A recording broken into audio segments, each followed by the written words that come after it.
Innal hamdalillah nahmaduhu wa nasta'inuhu wa nastaghfiruh wa na'udzu billahi min shururi anfusina wa min sayyiati a'malina may yahdihillahu fala mudilla lahu wa may yudlilhu fala hadiya lahu. Asyhadu an la ilaha illallah wahdahu la syarika lahu wa asyhadu anna Muhammadan 'abduhu wa rasuluhu la nabiyya ba'dahu.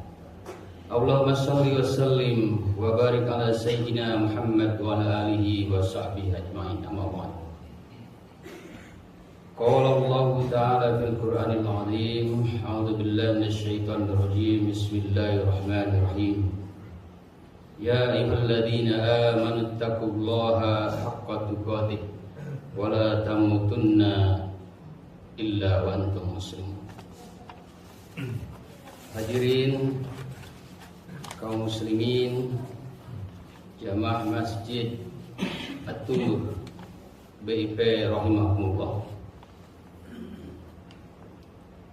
Tentu harus kita awali panjatkan syukur kepada Allah Subhanahu wa taala atas karunia nikmat iman, nikmat Islam, nikmat kesehatan dan kesempatan kita yang kemudian kita berkesempatan dan mampu untuk melaksanakan ibadah sholat Jumat pada hari ini. Sholawat serta salam senantiasa tercurah kepada baginda besar Nabi Muhammad Sallallahu Alaihi Wasallam. Atas perjuangannya lah kita tahu jalan yang benar dan jalan yang salah. Dan semoga hidup di dunia sejahtera dan di akhirat masuk surga. Amin. Hadirin jamaah Masjid At-Tur rahimahumullah. Beberapa bulan lalu saya sempat khatib di sini, menjadi khatib. Saya ingin membacakan ayat yang sama dengan perspektif sudut pandang yang berbeda. Bismillahirrahmanirrahim. Wa qalu law kunna nasma'u aw naqilu ma kunna fi ashabis sa'ir. Artinya, dan mereka berkata sekiranya kami mendengarkan atau memikirkan peringatan itu, niscaya tidaklah kami termasuk penghuni neraka yang menyala-nyala. Ayat ini mengisyaratkan kepada kita betapa pentingnya untuk senantiasa mendengar nasihat-nasihat yang baik, senantiasa mendengar nilai-nilai yang baik. Tentu tidak semua objek bisa kita dengarkan, kita bisa terima, seperti fitnah, provokasi dan segala macam. Karena itu, di dalam ayat berikutnya, selain nasma, kita harus nakil. Apa itu nakil? Nakil itu adalah berpikir yang berlandaskan moral untuk memverifikasi, untuk tabayun terhadap objek yang kita dengar. Sekiranya itu provokasi, fitnah, atau pembicaraan haram, kita tinggalkan. Tapi sekiranya objek pembicaraan itu adalah hal-hal yang baik sebagai petunjuk untuk kita maju, hidup sejahtera, dan hidup bahagia di akhirat, harus kita terima, harus kita dengarkan. Ini ayat mencerminkan bahwa penyesalan kehidupan yang bisa membuat kita menderita itu adalah karena kita tidak mau mendengar dan kita tidak mau berpikir, memverifikasi objek yang kita dengar. Penyesalan ini cerminan dari orang-orang yang kemudian mungkin saja terbawa hawa nafsu untuk senantiasa meninggalkan seruan dan nasihat yang baik. Orang-orang yang mengabaikan pemikirannya untuk memverifikasi, memeriksa hal-hal baik yang bisa melindungi dirinya dari keterjerumusan tindakan-tindakan buruk. Kita tahu bersama misalnya dalam fenomena yang real, kenyataan hidup sehari-hari. Seorang anak, seorang pelajar bersekolah, tujuannya orang tuanya ingin menjadikan dirinya pintar, ingin menjadikan dirinya berakhlak mulia. Cuman sang anak kemudian dalam proses sekolahnya tidak mendengarkan perintah guru, tidak mengikuti nasihat guru, tidak mengikuti arahan guru. Dia kemudian lebih memilih hawa nafsunya, memilih Tuhan, memilih hawa nafsunya sebagai Tuhan yang ditaatinya. Yang pada akhirnya kemudian bukan saja kemudian tidak lulus, tapi mungkin saja gagal dan dia putus asa dan tidak melanjutkan proses pendidikan dan berakhir dengan pengangguran, penderitaan di dunia, dan tentu saja di akhirat bisa bermasalah. Hal yang sama misalnya juga mungkin kita berpasangan dan menikah itu adalah untuk mencari kebahagiaan, sakinah, mawaddah, warahmah. Tapi tidak semua kemudian pernikahan itu melahirkan suasana sakinah, mawaddah, warahmah, karena salah satu dari pasangan itu tidak berkomitmen untuk menghargai satu dengan yang lain, setia satu dengan yang lain, bertindak bersikap yang menyenangkan satu dengan yang lain. Pada akhirnya bukan saja persoalan di dalam pernikahan, tapi bisa saja kemudian perceraian yang kemudian mengakibatkan penderitaan bagi dirinya, keturunannya, dan mungkin bisa masalah nanti di akhirat. Ini sebagai sebuah cerminan yang bisa jadi karena persoalannya tidak mau mendengar, menuruti, mematuhi hal yang baik, dan tidak kemudian mengkonfirmasi dengan pemikiran-pemikirannya yang positif untuk kemudian menyelamatkan dirinya dari kehidupan yang buruk. Hadirin jamaah Masjid At-Tur yang berbahagia, salah satu ayat yang menerangkan problem terbesar seorang manusia yang tidak mau mendengar dan berpikir yang kemudian bisa menyelamatkan dirinya dalam surat Al-Jasiyah ayat 23. Afara'aita man ittakhadha ilahahu hawahu wa adallahu Allahu ala ilmin wa khatama ala sam'ihi wa qalbihi wa ja'ala ala basarihi ghishawah famay yahdihi min ba'dillah afala tadhakkarun. Artinya, tahukah kamu Muhammad, orang-orang yang menjadikan hawa nafsunya sebagai Tuhannya dan dibiarkannya sesat oleh Allah Subhanahu wa taala dengan pengetahuannya, dan Allah telah mengunci pendengaran dan hatinya dan meletakkan tutup atas penglihatannya. Siapakah yang mampu memberinya petunjuk setelah Allah membiarkan dirinya sesat? Apakah kamu wahai manusia tidak mengambil pelajaran? Ini mengisyaratkan bahwa ketika kita tidak mau mendengar yang baik, berpikir yang positif, bisa saja Allah membiarkan kita kemudian terlantar dalam kesesatan dan hidup menderita di dunia dan akhirat. Dan ini juga cerminan bahwa sejatinya Abu Jahal itu musuh terbesar Nabi Muhammad, bukan tidak mengakui kebenaran Nabi Muhammad. Dia mengakui Muhammad itu benar, ajarannya benar, tapi dia mengikuti hawa nafsunya. Kenapa? Ketika dia bercerita kepada Walid bin Mughirah ketika tawaf, Walid bin Mughirah bertanya, kenapa kamu tidak mengakui kebenaran Nabi Muhammad? Aku tidak mau mengakui Muhammad karena aku malu. Aku ini dari suku yang lebih terhormat dibanding Muhammad. Masa aku ikuti Muhammad yang seorang yatim yang derajatnya lebih rendah dari aku? Bagaimana kemudian pendapat orang-orang pembesar Quraisy? Bagaimana kemudian pendapat orang gadis-gadis Quraisy? Jadi Abu Jahal sendiri sebenarnya percaya tentang kebenaran Nabi Muhammad, tapi terhalangi, tidak mau mendengar, tidak mau berpikir, karena dia meletakkan hawa nafsunya menjadi Tuhannya, yang pada akhirnya dia menderita, tewas di perang Badar dan dimasukkan ke dalam sumur, dan sejarahnya kemudian sampai hari ini sebagai orang yang terhina. Hadirin kaum muslimin sidang Jumat rahimahumullah.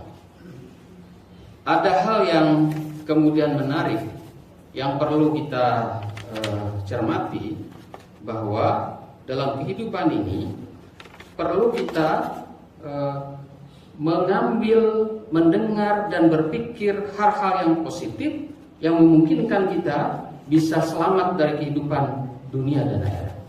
Kalau dalam tradisi Nahdiyin ada istilah al-muhafadzatu ala qadimis shalih wal ahdu bil ajdadil aslah.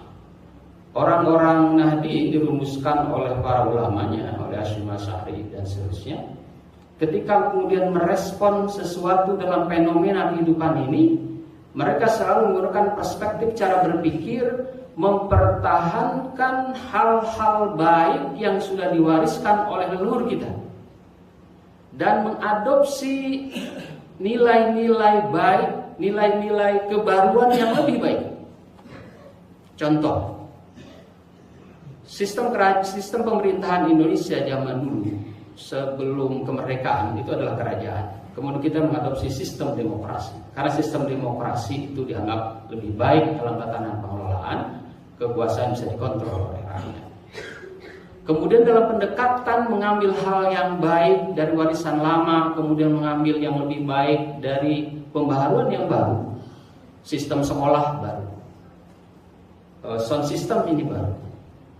Jadi ada hal-hal yang perlu kita pertahankan, dan hal-hal lama yang merupakan warisan dari leluhur kita itu perlu kita pertahankan untuk kemudian kita bisa maju ke depan tanpa kehilangan akar sejarah.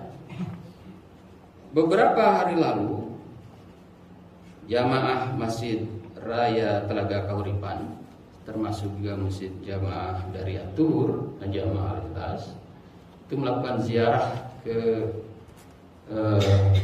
makam Syekh Panjalu, penyebar Islam di Ciamis. Kita mengenal ada yang disebut dengan Prabu Bongosmora, seorang Muslim yang berusaha menyebarkan Islam di tataran Sunda, di seluruh Jawa Barat, termasuk Sukabumi, Bogor, dan seterusnya. Dan hal yang mungkin kita bisa tiru, raja tersebut sangat religius, karena kemudian walaupun kisah-kisahnya itu bisa jadi lebih berdasarkan pada tatanan cerita orang-orang dahulu. Beliau dianggap sebagai murid Sayyidina Ali bin Abi Thalib. Jadi beliau ini orang sakti mandraguna yang mencari lawan, kemudian bertapa, pada akhirnya mendapatkan ilham untuk bertemu dengan seseorang di Timur Tengah, dan ketemulah seseorang yang sedang menulis. Singkat cerita, pulpennya jatuh, dan kemudian Prabu Bongosmora diminta untuk mengambil pulpen yang tidak mampu, sehingga kemudian beliau sadar bahwa orang yang di depan itu ternyata lebih sakti dibanding dirinya. Kemudian dia belajar tentang Islam kepada Ali bin Abi Thalib, dan kemudian menyebarkan Islam di tataran Sunda. Hal lain yang mungkin kita perlu syukuri, di Banten kita ada suku Baduy. Suku Baduy atau Kanekes itu cermin lambang bahwa Sultan Banten sebelum jadi Sultan, Syekh Hasanuddin namanya, Sabakingking, itu adalah seorang ustadz, guru agama yang menyebarkan Islam. Kemudian dihalang-halangi penyebaran Islamnya oleh pamannya, yaitu Surya Jaya atau Prabu Pucuk Umum. Kemudian antara ponakan dan paman ini bersih tegal. Hasanuddin diperintahkan untuk menghentikan penyebaran Islam di Banten, tapi Hasanuddin tidak mau, karena itu perintah dari bapaknya, Sunan Gunung Jati atau Sunan Syarif Hidayatullah Cirebon. Singkat cerita, keduanya memilih siapa yang paling jago. Kita harus tentukan siapa yang paling berhak untuk menyebarkan agama masing-masing. Pamannya Pucuk Umum tentu saja Sunda Wiwitan, Hasanuddin adalah pengadut agama Islam.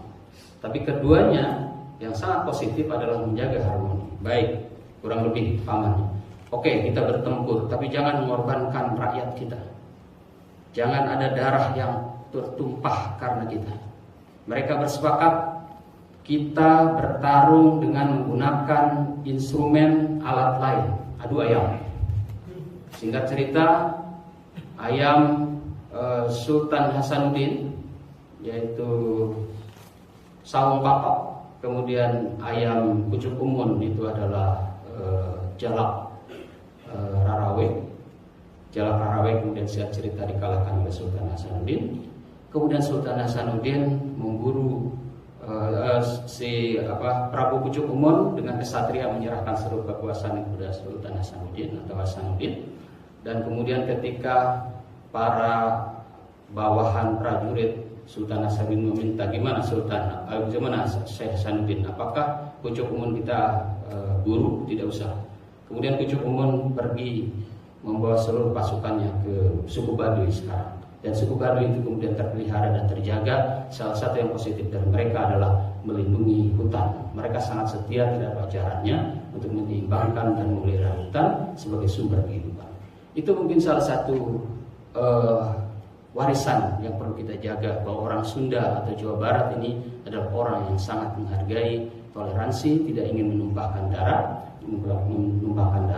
dan selalu menjaga perlindungan hutan. Kita bisa cerita juga tentang Sungai Pamali di Brebes, itu lambang juga perdamaian. Tapi itu saja dulu, mudah-mudahan khutbah kali ini bisa bermanfaat. Insya Allah yang harus kita tanamkan di alam bawah sadar kita adalah bagaimana kemudian kita harus senantiasa mendengar kebaikan, senantiasa menggunakan pemikiran kita yang positif untuk tumbuh, berkembang, berpijak pada asas budaya kita terkoneksi pada masa lalu kita, tetapi kemudian kita terbuka terhadap perubahan di masa yang datang yang bisa lebih baik. Barakallahu li wa lakum fil Qur'anil azim wa nafa'ani wa iyyakum bima fihi min ayati wa dzikril hakim. Taqabbalallahu minni wa minkum tilawatan innahu samii'un 'aliim.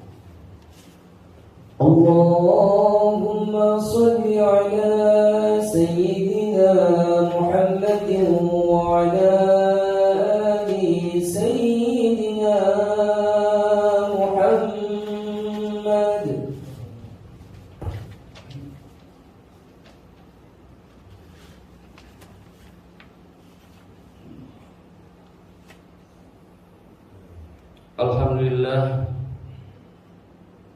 Alhamdulillahilladzi hadana li hadza wa ma kunna linahtadiya laula an hadana Allah. Asyhadu an la ilaha illallah wahdahu la syarika lahu wa asyhadu anna Muhammadan 'abduhu wa rasuluhu la nabiyya ba'dah. Allahumma shalli wa sallim ala habibina syafi'ina wa qurrati a'yunina wa maulana Muhammad sallallahu alaihi wasallam wa ala alihi wa sahbihi man tabi'a bi ihsanin ila yaumil. Ya ayyuhalladzina amanu taqullaha wa lam tanzur nafsum ma qaddamat lighad wattaqullaha innallaha khabirun bima ta'malun. Allahumma shalli ala sayyidina Muhammad wa ala ali sayyidina Muhammad kama shallaita ala sayyidina Ibrahim wa ala ali sayyidina Ibrahim wa barik ala sayyidina Muhammad wa ala ali sayyidina Muhammad kama barakta ala sayyidina Ibrahim wa ala ali sayyidina Ibrahim innaka Hamidum Majid. Allahumma firil muslimin wal muslimat wal mu'minin wal mu'minat al-ahya'i minhum wal amwat innaka sami'un qaribun mujibud da'wat. Allahumma fir lana dzunubana wa dzunuba waliwalidina warhamhuma kama rabbayana shighara. Ighfir lana lil muslimin wal muslimat wal mu'minin wal mu'minat al-ahya'i minhum wal amwat innaka sami'un qaribun mujibud da'wat. Rabbana la tu'akhidna in nasina wa akhtana. Rabbana la tahmil alaina isran kama hamaltahu 'alal ladzina min qablina. Rabbana wa la tuhammilna ma la taqata lana bih. Rabbana ighfir lana warhamna anta maulana wansurna 'alal qawmil kafirin. Rabbana atina fid dunya hasanah wa fil akhirati hasanah wa qina adzaban nar. Subhana rabbika rabbil izzati amma yasifun. Wassalamun 'alal mursalin walhamdulillahi rabbil alamin. Inna Allah ya'muru bil 'adli wal ihsani wa ita'i dzil qurba wa yanha 'anil fahsya'i wal munkari wal baghi ya'idukum la'allakum tadhakkarun. Wa la tadhkuru la aqimis shalah.